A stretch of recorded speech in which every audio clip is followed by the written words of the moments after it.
Today's episode is brought to you by Venmo. Look, no matter how your favorite team does this season, there's still one way to feel like a winner, and that's with Venmo. That's because when you use Venmo to transfer $50 or more to a DraftKings DFS account for the first time or the first time in 3+ months, you'll get $25 in DraftKings bonus credits. Terms apply. Just go to DraftKings.com/Venmo offer to activate your offer. Then choose Venmo to add funds to your DraftKings account, add $50 or more, and boom! 25 bonus credits will appear in your DraftKings account if you're eligible. This offer is only good through February 15th, 2026, or while supplies last, so don't fumble your chance before time runs out. Here's the deal. Venmo is a fast, easy way for you to add money onto DraftKings. And if you don't have a Venmo account yet, don't sweat it. You can download the app and sign up in minutes. So what are you waiting for? Just add $50 or more to your DraftKings DFS account with Venmo, and you'll get $25 in bonus credits. Go to DraftKings.com/Venmo offer and go get that bonus. Gambling problem? Call 1-800-GAMBLER. In New York, call 877-8-HOPE-NY or text HOPE-NY at 467-369. In Connecticut, help is available for problem gambling. Call 888-789-7777 or visit ccpg.org. 18 plus in most eligible states, but age varies by jurisdiction. Eligibility restrictions apply. Void where prohibited. One per customer. Minimum $50 transfer from your Venmo account to DraftKings DFS account. $25 reward issued as non-withdrawable DK Dollars site credits that do not expire while rewards last. 20,000 total transfer redemptions available. See terms at www.draftkings.com/Venmo offer. Ends February 15th, 2026 at 11:59 p.m. Eastern.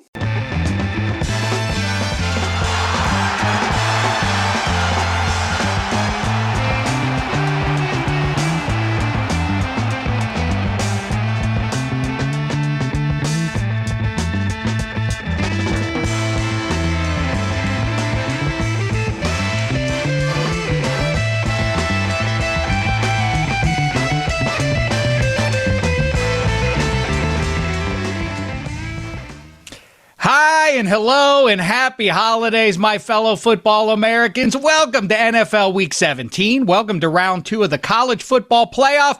Welcome to Football America. We're presented as ever by our pals over there at DraftKings. DraftKings, the crown is yours.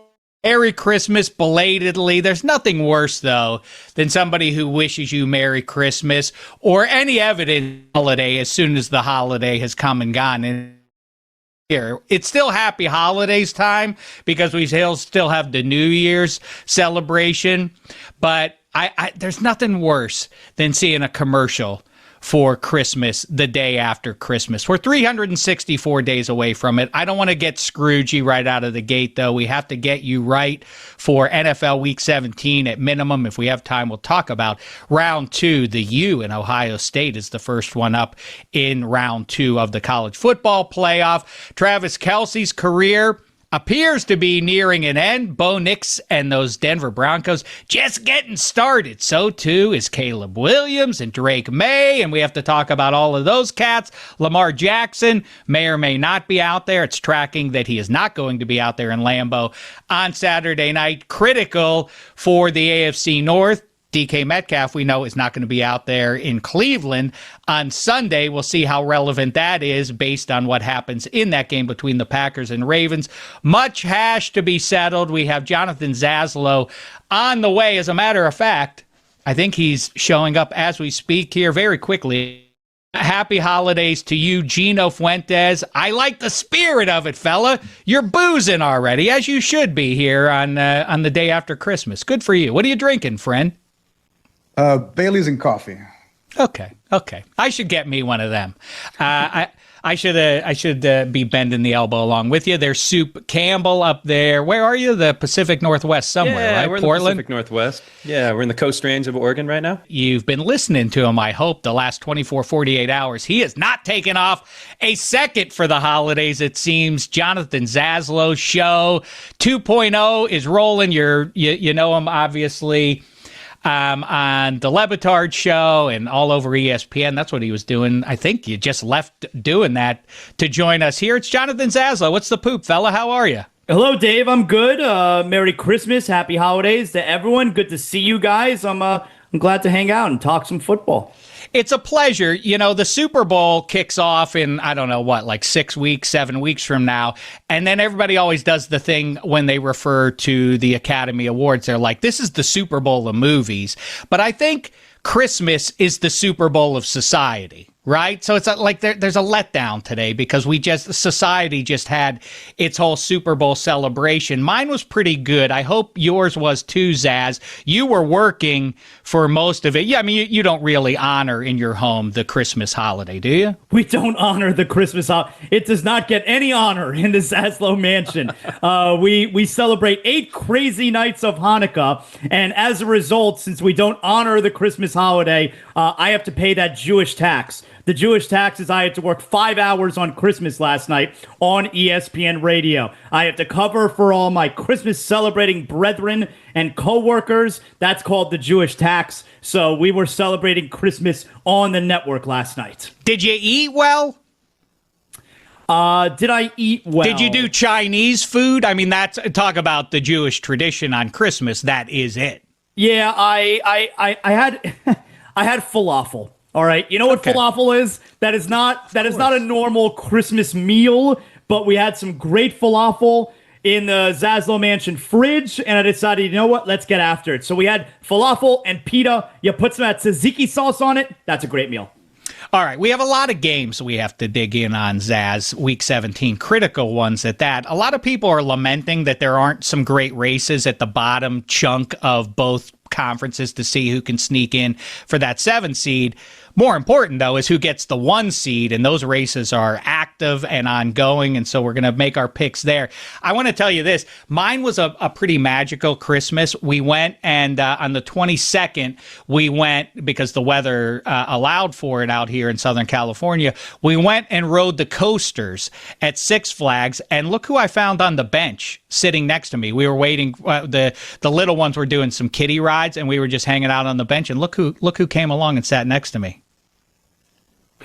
It's Jesus. Is that Jesus? It's Lego Jesus. It's Lego Jesus. Now, I don't know. I think so. One in the. I'm pretty sure it's that Jesus. Here's the question I have for you guys right out of the gate. He sat there. He was sitting there, and I was like, I guess he should come with me.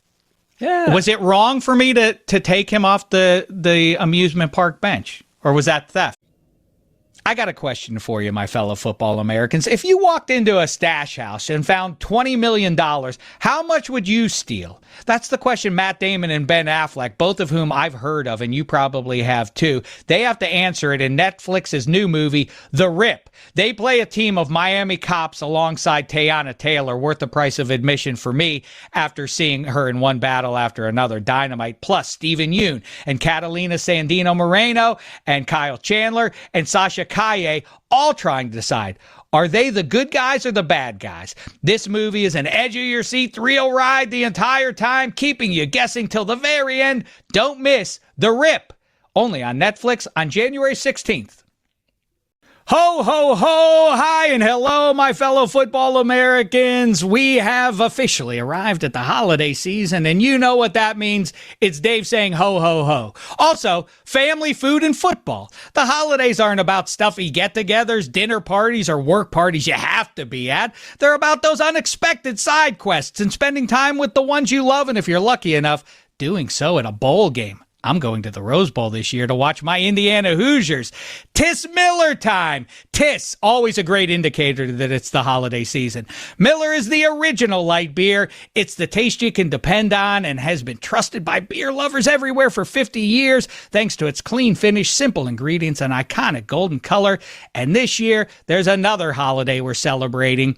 Well, I mentioned the Hoosiers in the Rose Bowl, but that's not what I'm getting at here. It's Miller's 50th anniversary. That's what I'm talking about.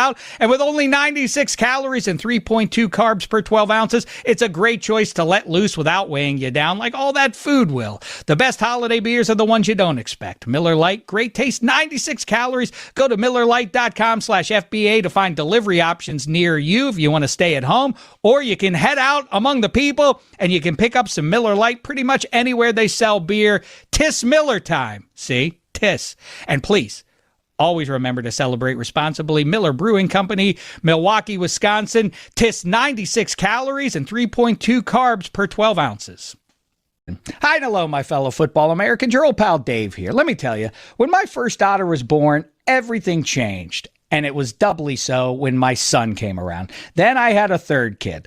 Nothing really changed then. But then I had a fourth kid and it changed all over again. Anywho, point is, there's this overwhelming feeling that hits you. It's not just love, it's this deep need to protect them. Suddenly, every decision you make is about them and their futures. The last thing a person wants to worry about is how your family's going to be able to pay the bills if something were to happen. Would they be financially prepared? With life insurance from Ethos, your family is protected. Ethos is an online platform that makes getting life insurance fast and easy to protect your family's future in minutes, not months. Get a quote in as little as 10 minutes with no medical exam required. You just answer a few health questions. There's no complicated process. It's 100% online, easy peasy, and some policies are as low as $2 a day, billed monthly. Are you still unsure? Are you listening to me or not? Well, 3 million families have already completed their applications and trusted Ethos to help find the right insurance for them. And as of March 25, Business Insider named Ethos the #1 no medical exam instant life insurance provider. So protect your family with life insurance from Ethos. Get your free quote at ethos.com/FBA.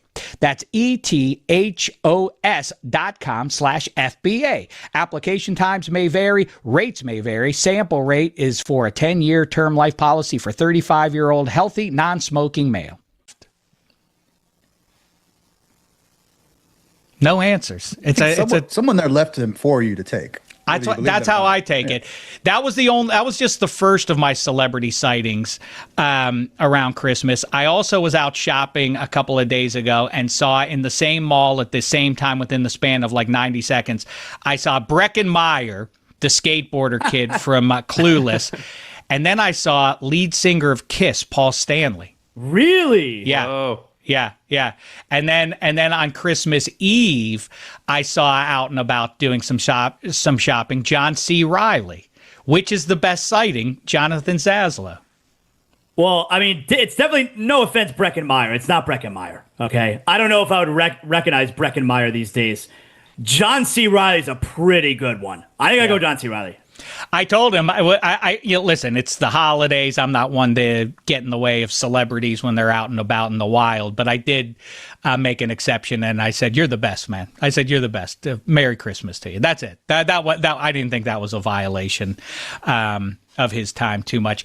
But I do think that the people who are expressing hate towards Christmas, people are like, I'm sick of it all. These are the same people who hate the Beatles. Like, if you don't like the Beatles, then you just don't like, then you don't like music, because the Beatles did all kinds of. If you don't like Christmas, then you don't like anything, because you can do whatever you want. It's the holiday after all, right? You know what? Let me tell you something that bothers me around Christmas time. All right. We as a society have gotten all caught up in the whole, no, not Merry Christmas, Happy Holidays. You want to be inclusive to everyone, right? I'm a Jewish person. I don't celebrate Christmas. I never have celebrated Christmas. If I'm out and about and you say Merry Christmas to me, I say thank you. Merry Christmas right back. Of course. What's wrong with telling me Merry? You don't know what holiday I celebrate. The majority of people celebrate Christmas. It's the thought that counts. Okay, you're not aware that I don't celebrate Christmas. You're still wishing me to have a great holiday. You say Merry Christmas to me, I'm gonna say thank you so much. Merry Christmas right back. I don't need you to say Happy Holidays. There's nothing wrong with telling everybody out there on Christmas Eve, whatever. There's nothing wrong with wishing people a Merry Christmas. Of course not. But now that we have moved past Christmas and now New Year's is all that stands between us and, well, not us, because now that I'm in Southern California, it's not so dire. But I used to always say winter was great until January 2nd. Then darkness, emotionally, not just physically, when you look up early.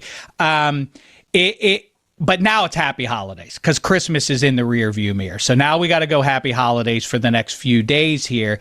What I do have to say before it gets away from us here, I don't love the rolling discussion. I find it a little tired at this point of, is Die Hard a Christmas movie? I was past that by the end of the aughts, I think, in this 21st century. More vexing to me remains, though, to be Dave the hypocrite here. People want to talk about is Die Hard a Christmas movie? By the way, obviously it is. The whole movie is about has Christmas running through it. So obviously that's settled hash.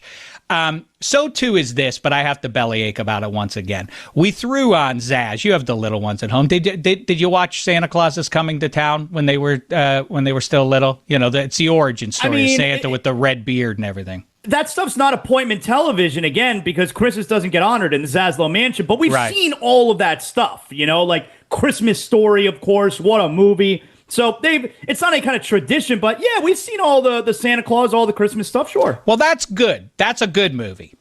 What's a bad one is Rudolph the Red-Nosed Reindeer, which starts out with the birth of Rudolph and his red nose. And I've always gone in on Donner, his father, because like Rudolph is born in the cave, and immediately like, we'll call him Rudolph, says Donner. They declare, and then his nose turns bright, and Donner panics immediately. The baby has been born like 41 seconds ago, and immediately like, oh no, what are we gonna do? Santa can't see this red nose. And what I realized is the crime of Donner is that he's a cuck. He's pathetic, but really it's about Santa, who is clearly a jerk of a boss. You know, like, and then sure enough, Santa shadows the door. Like this special intimate moment by the boss man showing up. I have to check out this new reindeer to see if his nose turns red. He's like, well, he'll never fly in my sleigh, not with that nose. And then he launches into a song about himself. And then he's like, I am old Kris Kringle, I'm the king of jingle. Like what?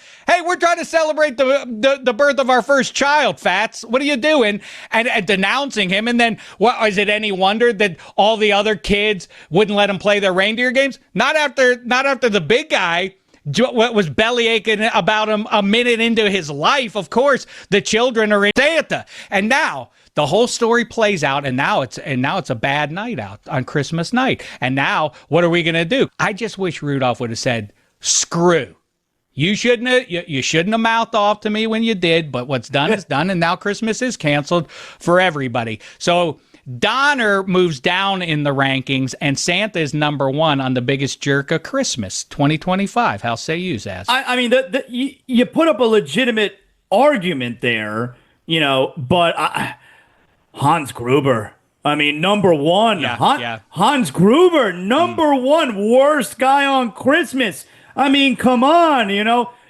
Get me my detonators and find me McClane. I mean, and he tricked John McClane, all right, when they were upstairs together, and then told his guys to shoot the glass. So John McClane's got to walk on the glass, on the shards of glass. And, of course, he shot Takagi in the head and also killed Ellis.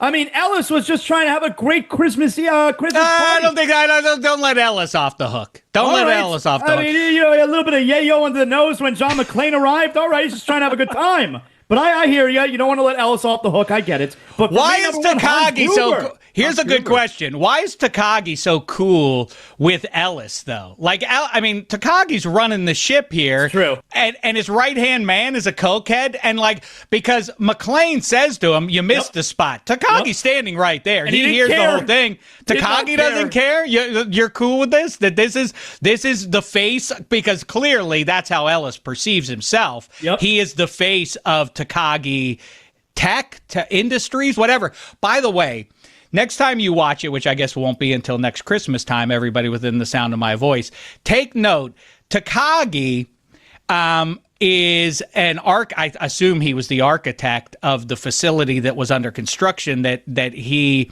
and Hans Gruber look at just, minutes before Takagi takes one in the head. When they're looking at it, the people who built SoFi stole the design of Takagi. Look at Look at it. It is exactly SoFi Stadium. Takagi. They should take away the name SoFi, call it Takagi Dome. Wow. I will check that out. By the way, Gino, what a hat you're wearing today. Look at that hat. That's a beautiful looking hat. I'm a company man, says.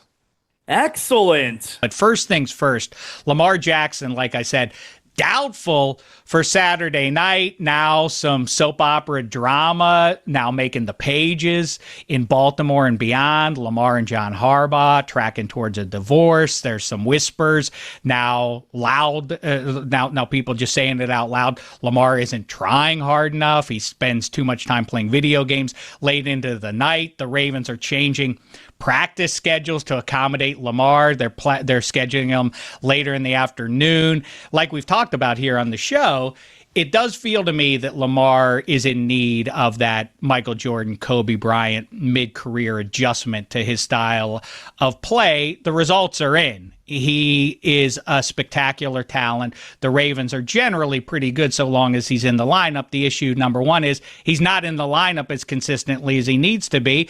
And obviously, they're not making the Super Bowl this year. They still have a chance, though. And we don't know have won the AFC North. It only seems like they're going to. And we were talking just before we got going here about Trevor Lawrence. All the doubters, they've gone out the window now. Trevor Lawrence has arrived. See, everybody, take it back. Has he? It's only week 17 in the regular season. He's got to deliver come January for this to be a full turnaround. So what do you think about, first of all, I guess issue number one is Lamar Jackson. He's not going to be out there on Saturday night.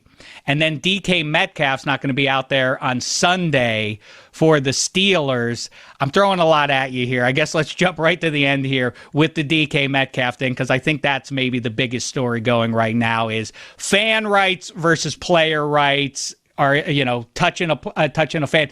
The fan held a press conference on Friday morning saying, I said nothing racist, which is pathetic that the guy showed up in a suit and with his hat on backwards and all of that. But that was what DK Metcalf led with was he was racial slurs, and apparently there's no evidence of that happening. So where do you come down on the 2-game suspension and all the rest of it? Well, we'll start with DK, right? So there's no reason DK should have been in that situation, because it's not like the NBA where you're on the bench and you got the fan right behind you saying something, and it's all right there and it's all happening in real time.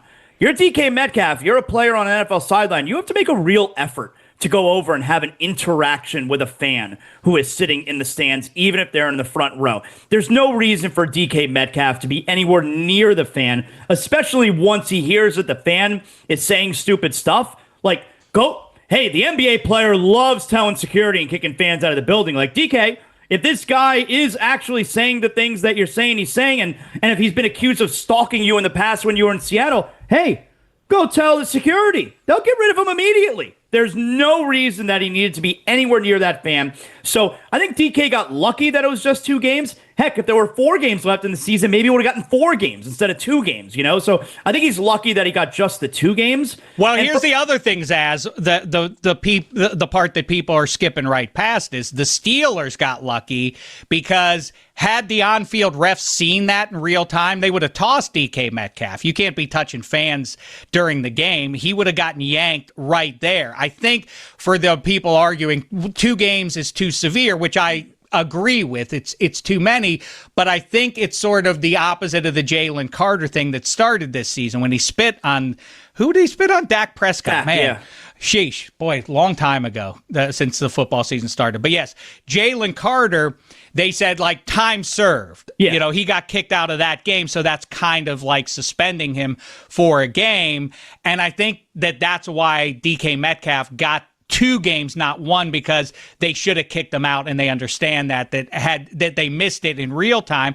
And in that case, if they had, I think the Steelers maybe lose that game as tight as it was against the Lions, and now we're having very different conversations about Detroit and Pittsburgh right now. So I think on that level, at least, the Steelers dodged a bullet to not have DK Metcalf yanked out. But the other element of it, too, is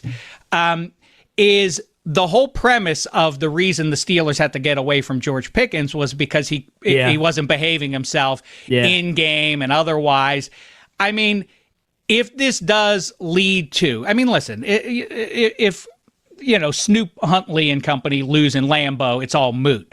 But if the Ravens win that game, and then the Steelers have the all-time, like, you cannot lose to the Cleveland Browns. In this spot, you just absolutely can't lose this game. But now we don't have the only wide receiver on a pro football team who actually receives passes available to you. If you lose that game, and now you go to Week 18 against the Ravens without DK Metcalf once again, and now you lose to Baltimore, what's the difference between George Pickens and DK Metcalf? Selfish behavior, right? Totally. I mean, I'm not to say they're going to cut him or anything like that, but isn't it kind of robbing Peter to pay Paul ultimately? No, that would be quite the story where you get rid of George Pickens because you're afraid of his behavior, and you bring aboard a guy who, if the scenario that you just laid out plays out that way, cost you your season, while George Pickens, by all intents and purposes, has been perfectly well behaved with the Dallas Cowboys this year. As far as the fan in Detroit, well, reasonably well behaved. I mean, he's had a couple of little dust ups, but yeah, he's had a couple of little things going on. Yeah, he had to. he had a thing where he had to have a conversation with Brian Schottenheimer afterwards because he was a little out of bounds. But listen, obviously, diva wide receivers are not a new thing in pro football. So, and by the way, the other element of it is that Mike Tomlin's whole thing is it deals with ne'er-do-wells better than anybody else, but somehow he couldn't deal with George Pickens. Very strange. And as far as the fan goes, I don't know how the fan hasn't been banned. I really don't. Whether he said a racial slur or whatever you said, there's no reason for you to be wearing a stupid blue wig. I'm stunned that he has not been banned. It's such loser behavior. Again, I don't care what he said. I don't get the idea of going to a sporting event and you're going to have a back and forth just because you have great seats and you're going to have back and forth with a player. I'd be so embarrassed. I'd be so ashamed to be caught on television having some type of back and forth with a professional athlete. I'm a grown man. I don't know how this fan has not been banned. It is such loser behavior. I hate it. Zaz, that is a perfect comment though. Just have the professional athlete just pull a Westbrook. I mean, he gets fans kicked out for saying something as anodyne as West Brick. It's like, just have the guy, hey, this guy's been following me. He's kind of creepy. Can we just get this guy out of here? It was let really... the security guards completely remove him. And then I would be remiss if right now I don't say, remember to like and subscribe to Football America on all socials and Football America YouTube. Zaz, Campbell. And by the way, let me also add how worthless the security guards were there. There were two security guards in their red security guard shirts watching the whole thing unfold, doing absolutely nothing. There was also a police officer. Yeah. She was standing right there as well, doing nothing. There's an altercation with a player, a high-profile player, and a fan, and a police officer just watching it, doing nothing. The guy in between. Yeah. So worthless. The people who are apologizing for DK Metcalf are saying that their lead argument is like, he didn't hit him that hard. He didn't really catch him. First of all, he grabs this civilian who's a complete pain in the ass and an embarrassment as a grown-up. I completely agree with all that. But okay, what are you doing in the middle of a game that your team really needs to win, DK Metcalf, and you're grabbing a fan in the stands and pulling him down towards you, and then so you pull him towards you, and then you try to give him the right, which is an interesting move. That's a good street fight move, come to think of it. Pull the guy towards you, and then let go, and then return or give him back. Well, that's a hockey fight move. Right. You give him the jab with the hand that you're holding onto the jersey. Yeah. Now, but it's okay, so he misses him a little bit, and because he doesn't turn his lights out, the crime is a little more forgivable. How about this? Don't attempt assault on a player in a game that your team really needs to have. Either way, if this Week 18 game in Pittsburgh has high stakes, namely the AFC North on the line for both sides, I kind of feel like second place, but not third place, second place in this case, you're fired. John Harbaugh, people are talking about it sounds like people are ready to run him out of Charm City. But if the Steelers, it's hard to conceive of, and the Steelers aren't going to fire him, whatever terminology you apply, like they decided to part ways or they didn't pick up his contract beyond 2026, and so he's decided to leave the Steelers, whatever. If the Steelers lose to the Browns and then lose to the Ravens, I think that is not just in play. I think that is what's going to end up happening. I just hope that it's a moot point, like I say. Should we start picking some games here now? Yes. All right, let's do it. One more question, though, for you, Zach. I contradict myself before we start doing our picks here. It's the thing I talk about endlessly, is the math does not allow for Lamar Jackson and Josh Allen and Joe Burrow to all win Lombardi trophies. Do you think, first question as far as that goes, Travis Kelce, I think, has one more game left, and then it's on to podcasting and marriage and all the rest of it. Do you think Patrick Mahomes is done winning Lombardis? Does he get one more in his career? It's funny you bring that up. So I talked about this, and I think there's a better chance of him not winning again than winning. So, yeah, I think my answer is I don't think he's going to win again. And it's why the whole, he's on his way to catching Brady. Seven? We're talking about 7, he's already won 3 Super Bowls, which is an incredible amount of Super Bowls. Brady's one of one, man. I keep hearing this, he got the ACL injury now. Remember, Brady got the ACL, and then he went to his second Hall of Fame career of his career. And it's like, yeah, that's one guy ever. It's not happening again the way Brady went about. I don't think Mahomes wins again. I don't. It's interesting because there's something about the eye test that endured through all of the Lombardis Tom Brady won, which is it doesn't add up because he was never the most dynamic player on the field, and it felt like Belichick had a big hand in it and all of that, and then he washes off Belichick and then does it in one season, goes down to Tampa, vanquishes Aaron Rodgers. But I think we want to be witness in the moment every generation thinks their guy is the best player, right? Everybody always wants that, and that is true right now. And so if Patrick Mahomes wins that Super Bowl in February, he would be held up right now as the greatest of all time.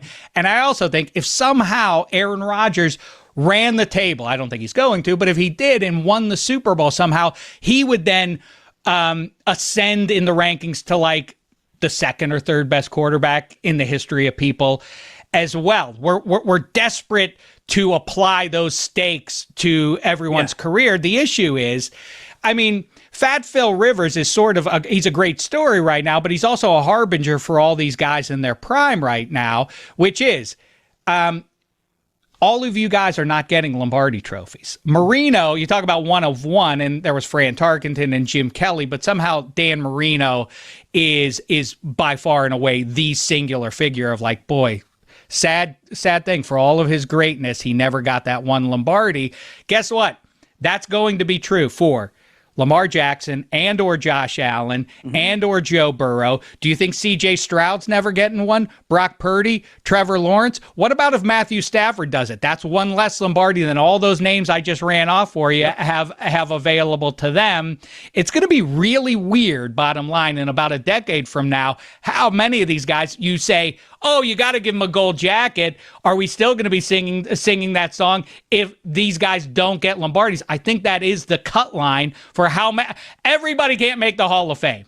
So that is going to be the applied standard. Is it not? It's not going to be based on their statistics ultimately. I think it's completely reasonable what you're saying. It is interesting, though, because a lot of the quarterbacks that we've lost over the last few years, meaning lost, they haven't died, but the ones that aren't playing anymore, they all did. The great quarterbacks who are not playing more, they all did win Super Bowls, right? Where it's Brady and it's both Mannings and it's Roethlisberger and it's soon to be Flacco.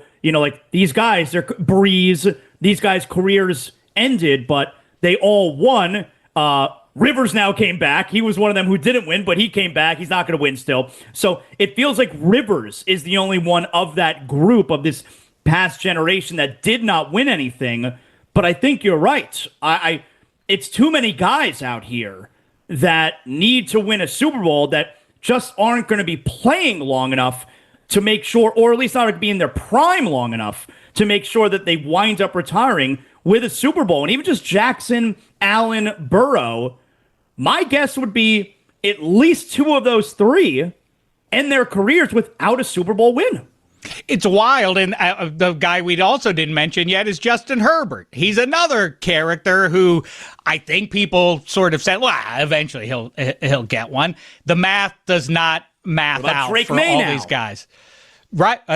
Right. Exactly. I mean, and the guys most likely to get to the Super Bowl this year, I stand by it. We'll see if I'm right in about a month from now. Caleb Williams, Bo Nix, and Drake May are the most likely in their second seasons to get to the Super Bowl based on 21st century history. Here's one more thing for you. My longstanding idea that now I've heard dozens and dozens and dozens of people say, but as far as I know, I'm the first person to offer up this idea, which is the Loser Bowl. Let's replace the Pro Bowl. Nobody cares about that. In fact, we have a Loser Bowl available here in NFL Week 17. It's the Giants versus the Raiders, both with 2 wins. Whoever loses this game wins, in all likelihood, the first overall draft pick. In springtime, why don't we do this every year? Why don't we just have the 2 worst teams play each other and the winner gets the first overall pick in the draft the following When do they spring? play it? Wild card weekend? Yeah. Well, no. We play it. I appreciate you taking this seriously enough to try and pin me down on some answers here. We could do it wild card weekend, but wild card weekend, we've now updated that. That is going to be punctuated going forward, if you missed it, Zaz, by the number 1 seed going to the podium and announcing as soon as the final wild card game wraps and announcing we choose for the divisional round. Our opponent will be Jacksonville. That's right. Or San Francisco, or whoever you choose. That's going to jazz that up quite a bit. I think it's the week in between the championship games and the Super Bowl. That's when the Pro Bowl is played, and instead now we're going to have a Loser Bowl. And of course, the Loser Bowl, it's the winner of the Loser Bowl gets the number 1 pick, right? That's right. And we have the worst band, the worst marching band in the country every year gets to play it.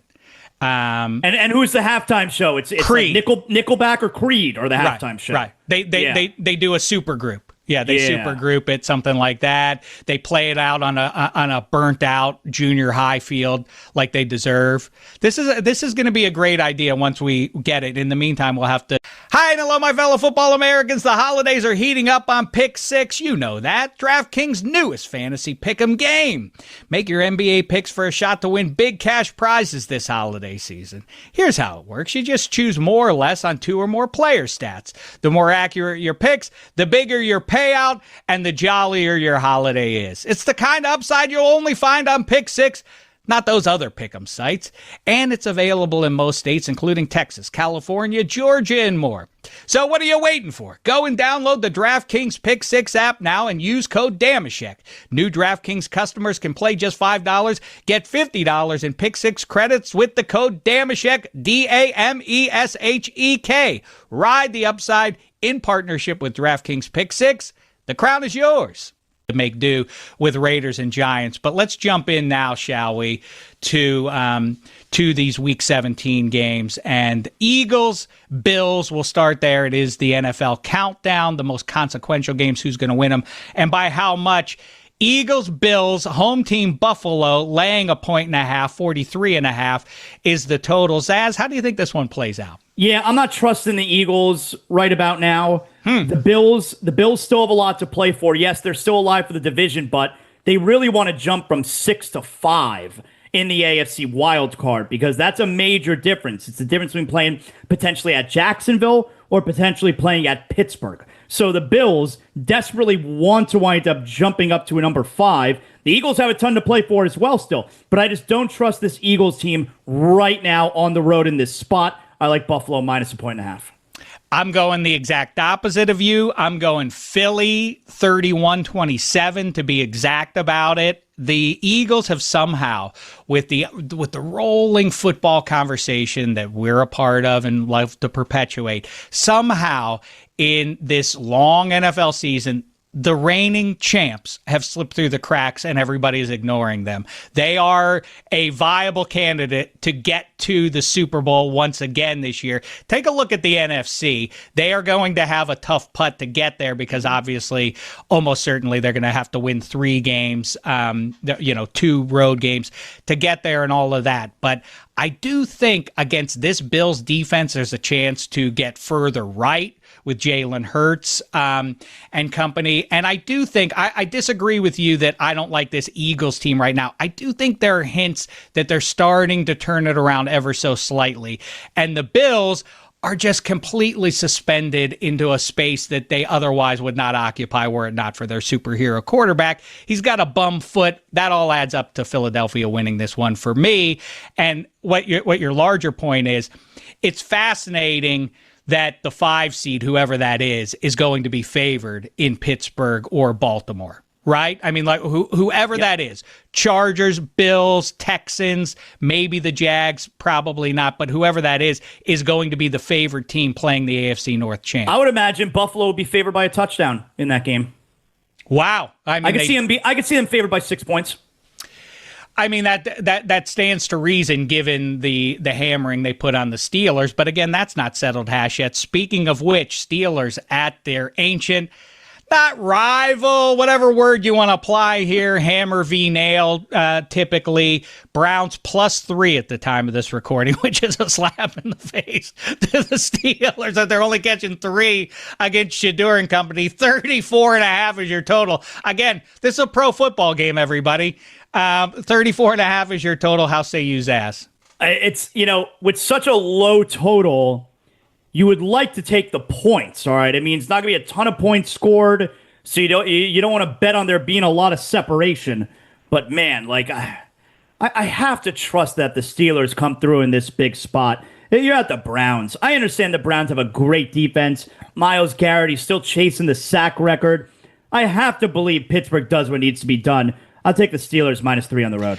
Well, this one is fraught if you're looking to put something down on it right now. I mean, I would encourage you to wait out the Saturday night game in Lambeau, and we'll give you our pick on that one in a second here.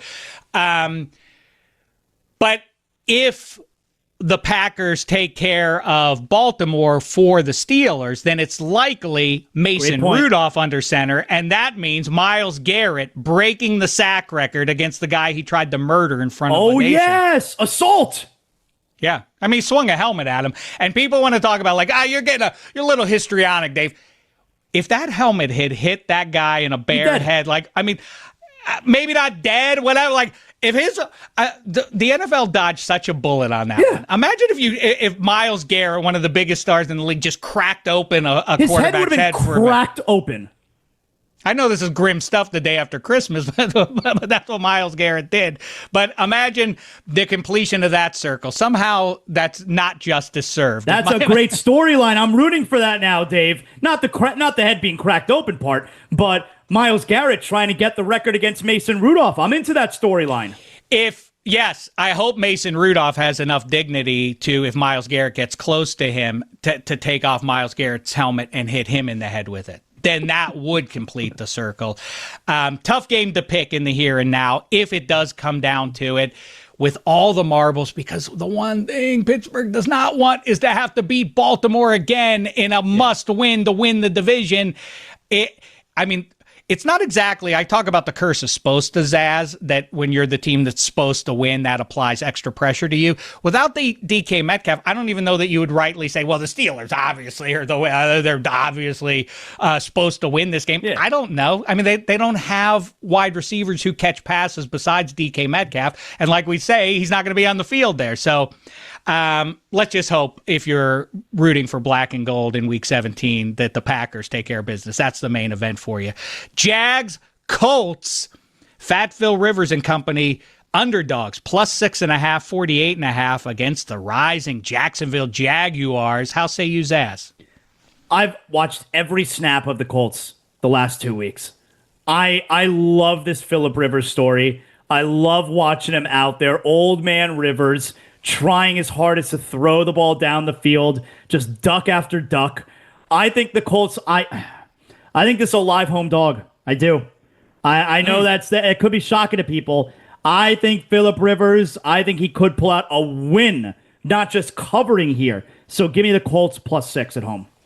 Boy, yeah, it would sort of be justice served cold, revenge. Remember when Carson Wentz and the Colts were about to win the division, all they had to do, or get into the playoffs at minimum, was just go down and beat the bum Jags. It was an afterthought of a game, and then the Jags actually did knock off Carson Wentz and the Colts and knock them out of the postseason. In a way, at least, this would knock the Jags out of it, but it would end any chance that they have of getting the number one seed or getting the division crown. Or I guess that would put the Texans in the driver's seat at minimum to get that, and a significant difference in the path to get to the Super Bowl at that point. I hear you, man. The Colts on the money line are intriguing. The Jags have had very little resistance, it feels like. Even beating the Broncos, which is the one game I thought they were going to drop. I said 6 weeks ago, if nobody's paying attention, Jacksonville has the breeziest path to the division title, to a division title of any of the contenders, and they've made me look smart there, even going out to Denver last week. Who told you that one, Gino? Did I tell you that? I saw you on social media, by the way, Gino, saying, like, no one saw this coming. On this very show, I told you the Jags were going to beat the Broncos, he said man. It. Yeah, I mean, but you weren't serious. Come on, nobody. I mean, between us. I think this is an upset special. Zaz and I both give this one our stamp of approval. Colts at home, Fat Phil Rivers. It is funny, too, that he's this fat old man and his natural throwing motion is just so fundamentally wonky that it's perfect. It makes him look extra old out there. I love it. Trying to, it's great, except that it's embarrassing to any quarterback in his prime. Like, this guy is a viable option. What does that make me? I'm red in the face is what I am. Seahawks, Panthers +7. Your front runner in the mighty NFC South against the front runner in all the NFC right now at the time of this recording. Panthers at home +7, 42.5 is your total. Zaz, how say you? Huge game for both these teams. The Panthers, if the Buccaneers lose their game, which is the Dolphins, the Panthers, they clinch the NFC South this weekend. And this way, they don't have to care about a matchup in Week 18 at the Buccaneers for the division. The Seahawks, on the other hand, number one, obviously, in the NFC is totally in play. I like the Seahawks here. I think the line at 7 makes sense to me. I know the Panthers are going to be a trendy pick, +7 at home. I like the Seahawks, though. Yeah, Zaz, I've got a question, a follow-up question for you that I think is important, maybe a higher end, bigger philosophical question. We talk about the Panthers, we talk about the Jaguars, and I'm curious to know, there are things, we have big cats, but why aren't there any big dogs? Oh, yeah, there's no, like, pit bulls, you know? There's no team named the Pit Bulls or... Well, there. And you're right, because we have lions and we have tigers and even variations of tigers. We even go deep enough in Bengal tigers. It's not enough to just be a garden variety tiger. Yeah. I think it's because I think there are certain beasts on the planet Earth that are too loathsome to name your team after. Like, you couldn't be the Detroit tapeworms. Like, that would be nobody would get behind that, you know? And there's certain bugs. Like, you couldn't be the mosquitoes. Like, people wouldn't cheer for you if you were that. I don't think you could be the Dobermans. I think people are scared of those. And you certainly couldn't be the German Shepherds, right? Couldn't be the Rottweilers. The big dogs are not as lovable as their cat brethren. Is that a sufficient answer for you? I think so. Yeah. That's good. That's a good question. That's a very good question. Yeah. Underrated. What other kind of dogs are there that are super big? What are those ones that look like a horse? They're so big, you know? The Great Danes. Yeah. Great Danes. Marmaduke. You can go Danes. It's like Marmaduke's not scary. Yeah, we can't do that. Anyway, we only got 7 minutes 30 seconds. We got to get these game picks going. All right, I say Seahawks. I say, as I've said all season long, if you like a team to win straight up, then you like them up to 7, and the Seahawks are -7, so I'm taking the Seahawks here. Bears, Niners, harkens for an old man like me, matchups back in the 80s in January. The Niners in this one laying 3, 52.5. Two feel-good stories, and I said this: the Eagles are somehow flying under the radar. So too are the 49ers. Who you got here? I think the Niners are going to finish first in the NFC. Wow. That happens if they win their final 2 games, because next week they host Seattle, which would mean that literally the Super Bowl goes through San Francisco. They would have home field advantage throughout the entire postseason and the Super Bowl. I don't think that has ever happened before. You've had Tampa win a home Super Bowl. They had to play on the road, though. You've had the Rams play a home Super Bowl. I believe they had to play on the road as well. Right. San Francisco has an opportunity to have every postseason game, including the Super Bowl, at home. They look as good, especially offensively, as anyone right now. I think the Bears are a really good team, but I don't think they're good enough to go on the road and win this game on Sunday night. I like San Francisco laying the 3. Yeah, I like San Francisco as well. I mean, was there a cooler move all season? I mean, this millennium than throwing that deep shot that Caleb Williams did in OT, and before the ball hit its peak in the air, he had his hands in his pockets. I thought that was pretty cool stuff for a guy who's taken a lot of slings and arrows for the painted fingernails and crying after games and everything. I think this that offsets everything to this point in his career. I'm a big fan of Caleb Williams. I'm not surprised that, like, I understand he's not exactly yet what people think he's going to be. But it says a lot to me in a game like last week where he's not so great the first 3 quarters, but then the fourth quarter makes all the plays, makes all the big throws. That means something to me. I'd rather see that out of a young quarterback, just his second year, than a quarterback who plays really well in the first 3 quarters in year number 2 and then can't do anything for you in the fourth quarter. So I like what I see. Yeah, and on the other side of things, again, the Niners slept on.